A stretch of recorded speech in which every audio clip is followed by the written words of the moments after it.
आज ही Doubtnut app download करें। Doubtnut पर होगा अब आपके सभी मैथ्स, केमिस्ट्री, फिजिक्स और बायोलॉजी डाउट्स का सफाया। बस अपने क्वेश्चन की फोटो खींचो, उसे क्रॉप करो और तुरंत वीडियो सोल्यूशन पाओ। Download now. अब हम बात करते हैं हाइड्रेशन एनर्जी की, या फिर आप बोल सकते हो हाइड्रेशन एंथैल्पी के बारे में। और हम इसको किससे डिनोट करते हैं? ये होता है आपका delta H. Delta H means energy या फिर एंथैल्पी, और जो आपका यहाँ पे स्मॉल एच है ये डिनोट करता है आपको हाइड्रेशन एंथैल्पी को। ओके, अब सबसे पहले हम बात करेंगे कि हाइड्रेशन एनर्जी या फिर हाइड्रेशन एंथैल्पी होती क्या है। जब तक हमें ये नहीं पता होगा कि हम किस चीज़ को बोल रहे हैं हाइड्रेशन एनर्जी। देखिए, एनर्जी टर्म से पता चल रहा है कि कहीं ना कहीं से आपकी एनर्जी या तो रिलीज हो रही है या फिर हम इसको एनर्जी प्रोवाइड करवा रहे हैं। बट कब और कहाँ पे, किस फॉर्म में ये एनर्जी हो रही है? देखिए, क्या होता है कि जो भी आपका मेटल आयन है, हाइड्रेशन एंथैल्पी वो अमाउंट ऑफ एनर्जी है, ये अमाउंट ऑफ एनर्जी आपकी क्या होती है? रिलीज होती है। मतलब कि हम इसमें एनर्जी देते नहीं है, आपकी एनर्जी क्या होती है? रिलीज होती है। और रिलीज कब होती है? जब 1 ग्राम मोल, 1 ग्राम मोल आपका किसका लेना है? आपको गैशियस आयन का लेना है। दैट मीन्स आप बोल सकते हो आपका जो भी मेटल आयन है, M पॉजिटिव, ये मेटल आयन हो गया आपका, और गैशियस फॉर्म में लोगे आप इसको, ठीक है। और इस जो ये आपकी मेटल आयन है, इसको डिसॉल्व करना है, किस में डिसॉल्व करोगे? वाटर में। जब आप इसको वाटर में डिसॉल्व कर देंगे तो उस टाइम पे कुछ अमाउंट ऑफ हाइड्रेशन एनर्जी क्या होती है? रिलीज होती है। और जितना amount of hydration energy release होगी उसे ही हम क्या बोलते हैं? Hydration enthalpy. अब देखिए, हम इसके रिएक्शन जो है वो इसको इस टाइप से रिप्रेजेंट कर सकते हैं। ये आपके एक्स वाटर ऑफ मॉलिक्यूल्स आप बोल सकते हो कि जो आपकी मेटल आयन है इससे जाकर के अटैच हो गए, ठीक है। प्लस यहाँ पे कुछ अमाउंट ऑफ जो हाइड्रेशन एनर्जी रिलीज हुई है वो, क्योंकि हाइड्रेशन एनर्जी आपकी रिलीज हो रही है, हम उसे हाइड्रेशन एनर्जी दे नहीं रहे हैं, हमें हाइड्रेशन एनर्जी या एंथैल्पी मिल रही है, ठीक है। तो ये तो हो गई आपकी हाइड्रेशन एनर्जी की क्या होती है। देन अगर हम बात करें कि हाइड्रेशन एनर्जी का जो फिनोमिना होता है, हम इसमें किस टाइप से बात करते हैं, तो यहाँ पे आपका लुईस एसिड और लुईस बेस दो टाइप की इंटरैक्शन होती है। मीन्स ये क्या है? आपका वाटर मॉलिक्यूल। आपको पता है कि जो आपका वाटर मॉलिक्यूल है इसमें ऑक्सीजन के पास क्या प्रेजेंट है? 2 लोन पेयर्स प्रेजेंट है। अब वाटर के पास अगर लोन पेयर प्रेजेंट है तो ये अपने इलेक्ट्रॉन्स को डोनेट कर सकता है। जब ये अपने इलेक्ट्रॉन पेयर डोनेट कर सकता है तो हम वाटर को तो क्या बोलेंगे? Lewis base. और क्योंकि आपका मेटल क्या है? इलेक्ट्रॉन डेफिशिएंट है, इस पे ऑलरेडी क्या है? आपका पॉजिटिव चार्ज है। तो ये किस कंडीशन में है कि इलेक्ट्रॉन्स को एक्सेप्ट कर सकता है बट इलेक्ट्रॉन डोनेट नहीं कर सकता। तो ये जो आपकी मेटल आयन है ये हो जाएगी आपकी लुईस एसिड, ठीक है। अब ये जो कॉम्प्लेक्स बना है मेटल आयन और वाटर मॉलिक्यूल के बीच में, ये कॉम्प्लेक्स कैसे बना है? इसमें लुईस एसिड और लुईस बेस के बीच में इंटरैक्शन हो रही है और उसकी वजह से यहाँ पे आपका एक कॉम्प्लेक्स फॉर्म हुआ है, ठीक है। अब मेन पॉइंट ये आता है कि कौन, ये जो मैंने जैसे यहाँ पे x लिखा है कि कितने वाटर मॉलिक्यूल्स अटैच होंगे, यहाँ पे हमने उसको एक जनरल टर्म दे दी x। हमें नहीं पता अभी कि वो कितने होंगे, बट ऑब्वियसली यहाँ पे एक फिक्स अमाउंट होगा। जैसे हम जब डी ब्लॉक कोऑर्डिनेशन कंपाउंड्स पढ़ते हैं तो हमें पता होता है कि जो आपका जिंक है वो अगर मतलब 4 लिगेंड्स अपने साथ अटैच करता है, बाकी के जो मेटल्स हैं, आयरन है वो 6 लिगेंड्स भी अटैच करता है, तो उनकी टेंडेंसी होती है कि मैक्सिमम कितनी वैलेंसी वो शो कर सकते हैं। तो यहाँ पे इन मेटल्स की भी टेंडेंसी है कि कितने जो आपके कंपाउंड्स हैं उन्हें अटैच कर सकते हैं, कितने वाटर मॉलिक्यूल्स उससे जाकर के अटैच होंगे। तो वो कैसे होता है कि जो आपका मेटल आयन होता है वो वाटर मॉलिक्यूल के साथ क्या बनाता है? कोऑर्डिनेट बॉन्ड बनाता है। ये आपका मेटल आयन हो गया और ये क्या हो गया? आपका वाटर मॉलिक्यूल। अब because water molecule electron donate कर रहा है, वाटर मॉलिक्यूल अपने दोनों इलेक्ट्रॉन्स डोनेट करेगा, तो यहाँ पे क्या बनेगा आपका? आप इस टाइप से अपना कोऑर्डिनेट बॉन्ड शो कर सकते हैं। ये क्या है? आपका कोऑर्डिनेट बॉन्ड बन गया, ठीक है। अब हम बात करते हैं कि जो आपके डिफरेंट मेटल्स हैं उनका कोऑर्डिनेशन नंबर क्या है, कितने वाटर मॉलिक्यूल्स को वो कोऑर्डिनेट बॉन्ड से फॉर्म करेंगे। देखिए, सबसे पहले जो हमारा जो आपका एल्कली मेटल्स है इनमें सबसे पहले कौन आता है? लिथियम। लिथियम एटम की बात करते हैं सबसे पहले। तो लिथियम की अगर इलेक्ट्रॉनिक कॉन्फ़िगरेशन की बात करूं तो इसकी इलेक्ट्रॉनिक कॉन्फ़िगरेशन क्या होती है? 1s2, देन क्या आता है आपका? 2s1, right. उसके बाद जो आपका 2p होता है वो क्या होता है, एम्प्टी होता है, इसमें कोई भी इलेक्ट्रॉन प्रेजेंट नहीं होता। अब जो आपका मेटल है वो किस में कन्वर्ट होगा, आयन में। तो ये अभी आपका कन्वर्ट हो गया लिथियम पॉजिटिव आयन में। आयन में कन्वर्ट होने के बाद इसकी जो इलेक्ट्रॉनिक कॉन्फ़िगरेशन है वो हो गई आपकी 1s। और जो 2s की अगर बात करें तो अभी देखिए 2s में आपका एक भी इलेक्ट्रॉन प्रेजेंट नहीं है, ये क्या हो चुका है आपका एम्प्टी। और ये हो गया आपका 2p। तो ये 2s है और ये आपका 2p है। अब क्या होगा, जो आपके वाटर मॉलिक्यूल्स हैं, कितने वाटर मॉलिक्यूल्स यहाँ पे इलेक्ट्रॉन डोनेट कर सकते हैं। देखिए ये आपका एक वाटर मॉलिक्यूल है, वाटर मॉलिक्यूल अपना दोनों इलेक्ट्रॉन्स डोनेट करेगा। तो एक वाटर मॉलिक्यूल यहाँ पे डोनेट करेगा अपने 2 इलेक्ट्रॉन्स, राइट। तो देखिए किस टाइप से ये जो लिथियम जो वाटर मॉलिक्यूल है, लिथियम वाटर के साथ अपना मॉलिक्यूल बनाएगा। तो हम देखते हैं कि कितने वाटर मॉलिक्यूल यहाँ पे अटैच हो सकते हैं। उसके बाद ये जो आपकी वैलेंसी है यहाँ पे कि कितने वाटर मॉलिक्यूल आएंगे, 1 2 3 4, हम उसको फिल करेंगे। तो जो 1s है इसमें आपके इलेक्ट्रॉन्स ऑलरेडी प्रेजेंट है, राइट, जो कि लिथियम मेटल के ही है। हमारे 2s और 2p तीनों क्या है, फ्री है। 2s में भी इलेक्ट्रॉन्स आएंगे और 3p में हमारे 3 ऑर्बिटल्स है, तो यहाँ पे भी इलेक्ट्रॉन आएंगे। मतलब कि टोटल 4 वाटर मॉलिक्यूल्स अपने इलेक्ट्रॉन डोनेट करेंगे। तो यहाँ पे आपकी वैलेंसी आएगी 4। तो देखिए एक वाटर मॉलिक्यूल तो आपका 2s में इलेक्ट्रॉन डोनेट करेगा, एक जो बाकी के 3 वाटर मॉलिक्यूल्स हैं, ये जो 2p के 3 ऑर्बिटल्स हैं आपके, इनमें इलेक्ट्रॉन्स डोनेट करेंगे। तो ये क्या हो गया आपकी sp3 हाइब्रिडाइजेशन, राइट। और ये जो कंपाउंड बनेगा ये आपका किस टाइप का हो जाएगा, sp3 हाइब्रिडाइजेशन है तो ये टेट्राहेड्रल, ठीक है। अब नेक्स्ट अगर बात करें, ये तो हो गया आपका लिथियम मेटल की। इसके नेक्स्ट जितने भी मेटल्स अगर हम उनकी बात करें लिथियम के बाद, जैसे कि आपका पोटेशियम है, पोटेशियम से बात करते हैं, उन सब में आपके D orbitals, empty D orbitals भी होते हैं, कुछ में फिल्ड डी ऑर्बिटल्स भी होते हैं। इन शॉर्ट कहने का मतलब ये है कि वहाँ पे आपके डी ऑर्बिटल्स प्रेजेंट हैं। लिथियम में अगर बात करें तो लिथियम में डी ऑर्बिटल प्रेजेंट ही नहीं है, ना ही एम्प्टी प्रेजेंट है, ना ही फील्ड प्रेजेंट है, क्योंकि इसकी इलेक्ट्रॉनिक कॉन्फ़िगरेशन 2p ऑर्बिटल तक ही होती है। और 2p अगर शेल की बात करें, प्रिंसिपल शेल जो हमारी 2 है, इसमें 2d नहीं आता है, राइट। तो लिथियम अपनी वैलेंसी इससे एक्सीड नहीं कर सकता। लिथियम का जो मैक्सिमम कोऑर्डिनेशन नंबर है वो आपका क्या रहेगा, 4 क्या है आपका मैक्सिमम कोऑर्डिनेशन नंबर है। इससे ज़्यादा इंक्रीज नहीं कर सकता क्योंकि इसके बाद डी ऑर्बिटल प्रेजेंट नहीं है। बट अगर हमारे बाकी के मेटल्स की अगर मैं बात करूं तो उनमें आपका डी ऑर्बिटल प्रेजेंट रहता है। मान लीजिए आपका जैसे कि पोटेशियम एटम है, ठीक है, पोटेशियम एटम है, इसकी अगर बात करें तो इसमें डी ऑर्बिटल आपका प्रेजेंट है।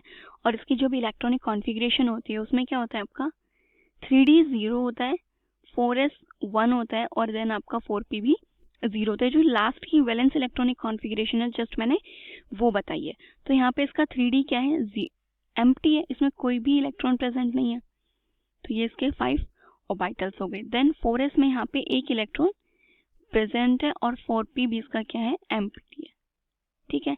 अब नेक्स्ट जब ये आपका एटम क्या फॉर्म करेगा, अपनी आयन फॉर्मेशन करेगा, तो यहाँ पे इसका 3d 4s 4p सारे क्या हो जाएंगे, एम्प्टी हो जाने वाले, राइट। तो ये हो जाएगा आपका 3d जो कि एम्प्टी है, देन ये आपका 4s एंड देन ये आपका 4p, सारे क्या हैं आपके एम्प्टी। अब देखिए यहाँ पे अगर इसकी हाइब्रिडाइजेशन की बात करें तो वाटर मॉलिक्यूल जो है 6 कोऑर्डिनेशन नंबर शो कर सकता है। यहाँ पे आपकी D2sp3 हाइब्रिडाइजेशन शो होगी जो कि आपकी एक ऑक्टाहेड्रल ज्योमेट्री है, ठीक है। क्या है वो, इसकी ऑक्टाहेड्रल ज्योमेट्री। जो वाटर मॉलिक्यूल्स हैं वो इन ऑर्बिटल्स में क्या करेंगे, अपने इलेक्ट्रॉन्स को डोनेट कर देंगे। तो यहाँ पे कितने वाटर मॉलिक्यूल्स आपके ज्वाइन हो रहे हैं, 6 वाटर मॉलिक्यूल्स। तो पोटेशियम क्या बनाएगा, पोटेशियम H2O6 पॉजिटिव। यहाँ पे कितने 6 कोऑर्डिनेशन नंबर है इसका। तो बाकी लिथियम के अलावा आपके जितने भी मेटल आयंस हैं उनका मैक्सिमम कोऑर्डिनेशन नंबर आपका क्या है, 6 है। अब हम बात करते हैं कि इनके बीच में किस टाइप की इंटरैक्शन होती है, ये कैसे बॉन्ड फॉर्मेशन होती है। देखिए जो हमने सबसे पहले अभी बात की थी कि ये क्या बनाते हैं, आपका जो आपकी कोऑर्डिनेशन बॉन्ड बनाते हैं, मतलब डेटिव बॉन्ड बनाते हैं। जो आपका वाटर मॉलिक्यूल होता है वो अपना कंप्लीट इलेक्ट्रॉन डोनेट कर देता है। तो जैसे लिथियम में बात करते हैं उसका कोऑर्डिनेशन नंबर सबसे कम है, लिथियम पॉजिटिव है। लिथियम जो पॉजिटिव है ये कितना कोऑर्डिनेशन नंबर शो करता है, ये 4 कोऑर्डिनेशन नंबर शो करता है। मतलब कि 4 वाटर मॉलिक्यूल्स जो हैं आपके वो इसके साथ बॉन्ड फॉर्मेशन करेंगे। तो जैसे ये ऑक्सीजन, ये क्या अटैच्ड है इससे, 2 हाइड्रोजन, ये वाटर के स्ट्रक्चर होगी आपकी, ये अपने दोनों इलेक्ट्रॉन्स यहाँ पे डोनेट करेगा। तो ये हो गया आपका डेटिव बॉन्ड बोल सकते हैं आप इसको, या फिर कोऑर्डिनेट बॉन्ड भी बोल सकते हैं। सिमिलरली यहाँ पे भी आपका एक वाटर मॉलिक्यूल है और ये भी अपने इलेक्ट्रॉन इधर डोनेट कर रहा है। सेम ये वाटर मॉलिक्यूल है, ये भी अपने इलेक्ट्रॉन्स इधर डोनेट कर रहा है और एक वाटर मॉलिक्यूल आपका ये है। तो देखिए यहाँ पे जो लिथियम है इसकी जो हमने कोऑर्डिनेशन वैलेंसी बोली थी 4, वो इसकी क्या हो चुकी है, अभी कंप्लीट हो चुकी है। तो ये जो भी आपका स्फीयर बना है इसको हम लोग क्या बोलते हैं, ये बोलते हैं हम इसका प्राइमरी स्फीयर। प्राइमरी स्फीयर का मतलब है कि ये मेटल और वाटर मॉलिक्यूल के बीच में आपकी फर्स्ट इंटरैक्शन है। तो ये जो इस टाइप से स्फीयर बन रहा है आपका मेटल और वाटर मॉलिक्यूल्स के बीच में, ये स्फीयर कैसा हो गया आपका, प्राइमरी स्फीयर। ठीक है, अब इसके बाद क्या होता है कि जो ये आपके वाटर मॉलिक्यूल्स हैं, इन्होंने अपनी पहली जो हाइड्रेशन थी वाटर मॉलिक्यूल्स की कैटायन के साथ एसोसिएट करके वो बना चुके हैं। ठीक है, अब आपको पता है कि जो ये वाटर मॉलिक्यूल में हाइड्रोजन बॉन्डिंग बहुत ज़्यादा मेन होती है और हमने देखा है कि इनमें हाइड्रोजन बॉन्डिंग ईजिली हो जाती है। तो अब क्या होगी, यहाँ पे हाइड्रोजन बॉन्डिंग होगी। अब ये हाइड्रोजन बॉन्डिंग किस टाइप से होती है आपकी, ये आपका जैसे कि वाटर मॉलिक्यूल है, ये हाइड्रोजन है, हाइड्रोजन किसके साथ हाइड्रोजन बॉन्डिंग करेगा, ये आएगा यहाँ पे आपका ऑक्सीजन, हाइड्रोजन, हाइड्रोजन। सिमिलरली जो ये आपके हाइड्रोजन हैं ये दूसरे वाटर मॉलिक्यूल के साथ क्या करेंगे, इस टाइप से हाइड्रोजन बॉन्डिंग शो करते जाएंगे। तो अब ये क्या बन गया आपका, वो तो आपका प्राइमरी हाइड्रेशन स्फीयर था, ये आपका सेकेंडरी स्फीयर बन गया। बिकॉज अभी आपकी जो इंटरैक्शन है वो और इंक्रीज होती हुई चली गई है, राइट। तो ये अब जो स्फीयर बन गया आपका, ये स्फीयर कैसा बन गया, इसको हम बोलेंगे कि ये आपका सेकेंडरी स्फीयर है। ठीक है, वो प्राइमरी स्फीयर था और ये आपका सेकेंडरी स्फीयर फॉर्म हुआ है, ये हो गया आपका सेकेंडरी स्फीयर। अब जो आपका सेकेंडरी स्फीयर है, अगर इसमें इंटरैक्शन की बात की जाए तो ये तो आपके होते हैं कोऑर्डिनेट बॉन्ड। ठीक है, और जो आपका सेकेंडरी स्फीयर, ठीक है, यहाँ पे हाइड्रोजन बॉन्डिंग की हुई है इन्होंने वाटर मॉलिक्यूल्स के साथ, बट जो इसकी बाउंडेशन की अगर बात करें कि आपके जो पूरा मेटल आयन है वो इन वाटर मॉलिक्यूल्स को कौन से इंटरैक्शन से होल्ड करके रखता है, तो वो होती है आपकी weak ion dipole interaction. Weak ion dipole interaction. ठीक है, इनसे ये जो आपके सेकेंडरी स्फीयर के जो वाटर मॉलिक्यूल्स होते हैं ये आपके मेटल से अटैच होते हैं और इस टाइप से आपका कंप्लीट स्फीयर बनता है।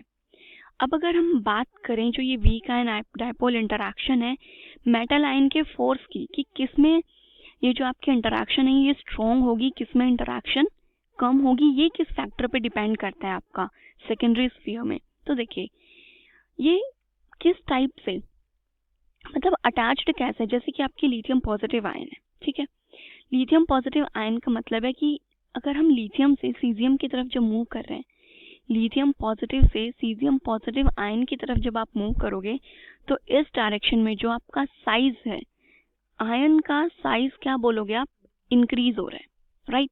अब चार्ज सभी आयन पे आपका +1 चार्ज है, एक का साइज है आपका इतना और इसमें पॉजिटिव चार्ज है, और एक का साइज है आपका इतना बड़ा, इसमें पॉजिटिव चार्ज है। तो चार्ज डेंसिटी की अगर मैं बात करूं तो चार्ज डेंसिटी आपकी सबसे ज्यादा किस में होगी, चार्ज डेंसिटी का मतलब होता है charge by ratio, sorry radius. Charge density equals to charge by radius. अब यहाँ पे अगर चार्ज बाय रेडियस या फिर चार्ज डेंसिटी की हम बात करें तो देखिए चार्ज सब में इक्वल है, बट जो आपका रेडियस है वो चेंज हो रहा है। तो जो आपका ये सबसे बड़ा जिसका साइज होगा उसका मतलब रेडियस उसका साइज सबसे ज़्यादा बड़ा है, और अगर उसका साइज सबसे ज़्यादा बड़ा है तो उसके चार्ज डेंसिटी ऑटोमेटिकली क्या हो जाएगी, कम हो जाएगी। तो आप बोल सकते हो कि जब आप लिथियम प्लस से सीजियम प्लस आयन की तरफ मूव कर रहे हैं तो जो आपकी चार्ज डेंसिटी है ये क्या हो रही है, डिक्रीज हो रही है, राइट। तो लिथियम पॉजिटिव आयन की चार्ज डेंसिटी सबसे ज़्यादा हाई है, इसकी चार्ज डेंसिटी क्या है, high.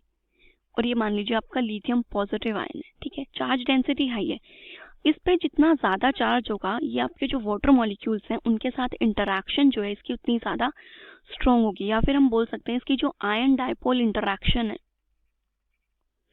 Ion dipole interaction lithium positive ion में स्ट्रॉन्ग होगी, और जो आपका सीजियम पॉजिटिव आयन है, ये अगर आपकी सीजियम पॉजिटिव आयन है तो इसमें आपकी वीक जो आयन डाइपोल इंटरैक्शन है ये क्या हो जाएगी, वीक हो जाएगी। ठीक है, ये आपको पता चल गया।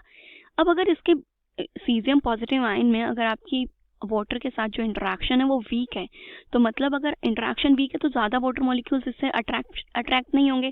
बट लिथियम पॉजिटिव आयन में इंटरैक्शन स्ट्रॉन्ग है तो यहाँ पे ज़्यादातर वाटर मॉलिक्यूल्स क्या रहेंगे, इससे अटैच रहेंगे। तो हम ये बोल सकते हैं कि जो आपका लिथियम पॉजिटिव आयन है ये क्या है, आपका हैवीली हाइड्रेटेड, क्योंकि ज़्यादातर वाटर मॉलिक्यूल्स इससे अटैच हो रहे हैं। बट जो आपका सीजियम पॉजिटिव आयन है इसमें तो वीक इंटरैक्शन भी थी और ये आपका लेस हाइड्रेटेड होगा, इससे आपके वाटर मॉलिक्यूल्स ज़्यादा हाइड्रेट नहीं करेंगे क्योंकि उनको स्ट्रॉन्गली होल्ड ही नहीं कर पा रहे, तो वो इजीली यहाँ से रिलीज भी हो सकते हैं। तो ये आपके कुछ पॉइंट्स थे। अब अगर बात की जाए कि डिग्री ऑफ हाइड्रेशन आपकी किन दो चीज़ों पे डिपेंड की, एक बात की हमने मेन हमारी चार्ज डेंसिटी थी। चार्ज डेंसिटी आपकी चार्ज और रेडियस पे डिपेंड कर रही थी। ठीक है, अब जो लिथियम पॉजिटिव आयन है ये आपकी सबसे ज़्यादा हाइड्रेटेड है और सीजियम पॉजिटिव जो आयन है ये कम हाइड्रेटेड है। तो अगर डिग्री ऑफ हाइड्रेशन के सीक्वेंस की बात करें कि जो आपकी डिग्री ऑफ हाइड्रेशन है, किसकी बात कर रही हूँ मैं, डिग्री ऑफ हाइड्रेशन की, कौन सबसे ज़्यादा हाइड्रेटेड है आपका, हैवीली हाइड्रेटेड कौन है, लिथियम पॉजिटिव। तो आप बोलेंगे लिथियम पॉजिटिव एक्वस, क्योंकि वाटर मॉलिक्यूल में हाइड्रेटेड है तो लिथियम पॉजिटिव सबसे ज़्यादा हाइड्रेटेड है। देन आएगा आपका सोडियम, क्योंकि इस डायरेक्शन में आपका साइज इंक्रीज हो रहा है तो चार्ज डेंसिटी डिक्रीज होते जा रही है, तो इसलिए डिग्री ऑफ हाइड्रेशन आपकी कम हो रही है। देन आएगा आपका potassium, then rubidium and then last है आपका सीजियम। तो ये क्या हो गया आपका डिग्री ऑफ हाइड्रेशन की बात।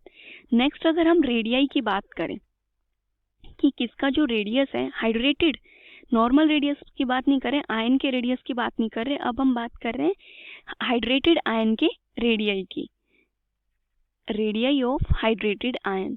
तो देखिए रेडियाई ऑफ हाइड्रेटेड आयन किसका ज़्यादा होगा, जिस पे ज़्यादा से ज़्यादा वाटर मॉलिक्यूल्स अटैच होंगे, मतलब जितने ज़्यादा वाटर मॉलिक्यूल्स उससे अटैच होते हुए चले जाएंगे उतना ही ज़्यादा उसका साइज इंक्रीज होता हुआ जाएगा, राइट।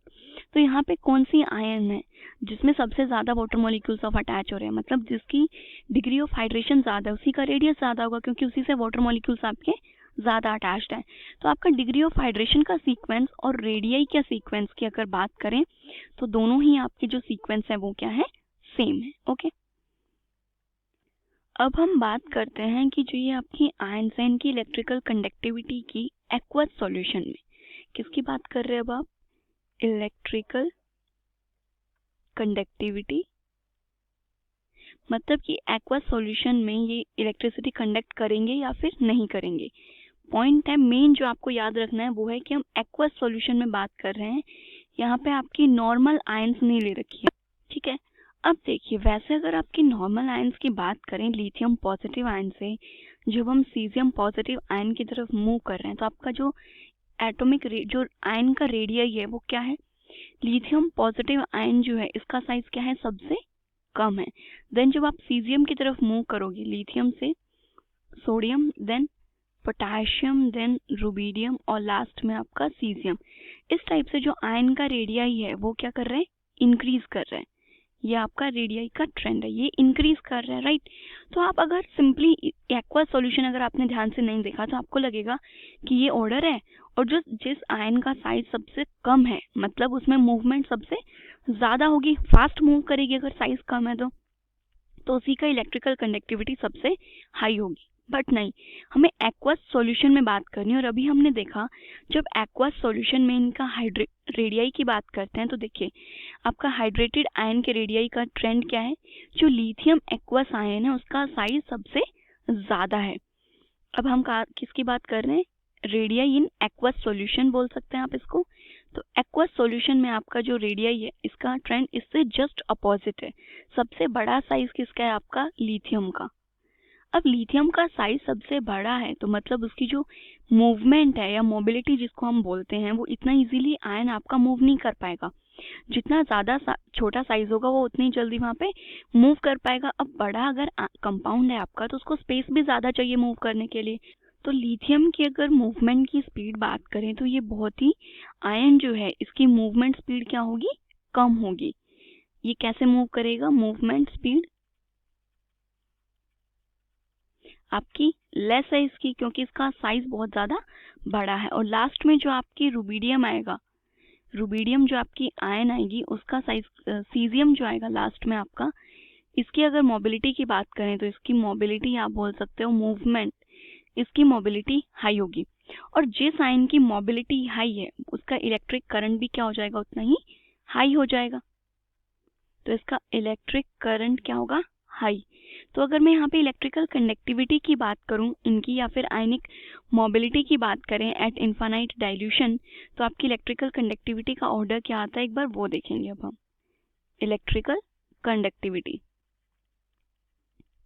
तो देखिए caesium positive ion high speed से मूव कर रहा है, उसकी मोबिलिटी बहुत ज़्यादा है क्योंकि उसका साइज कम है। तो जो सीजियम पॉजिटिव है इसी की इलेक्ट्रिकल कंडक्टिविटी भी क्या होगी, ज़्यादा होगी। तो सबसे पहले आएगा सीजियम पॉजिटिव एक्वस, बस ये ध्यान रखना है कि हम एक्वस मीडियम में बात कर रहे हैं इसकी। देन आएगा आपका रुबिडियम पॉजिटिव एक्वस, देन आएगा पोटेशियम एक्वस, देन आपका सोडियम, और लास्ट में क्या आएगा आपका लिथियम। ओके, तो ये हो गया इनका इलेक्ट्रिकल कंडक्टिविटी ऑर्डर। क्लास 6 से 12 से लेके नीट, IIT, JEE मेंस और एडवांस के लेवल तक 10 मिलियन से ज्यादा स्टूडेंट्स का भरोसा। आज ही डाउनलोड करें डाउटनेट ऐप या व्हाट्सएप कीजिए अपने डाउट्स 8400 400 400 पर।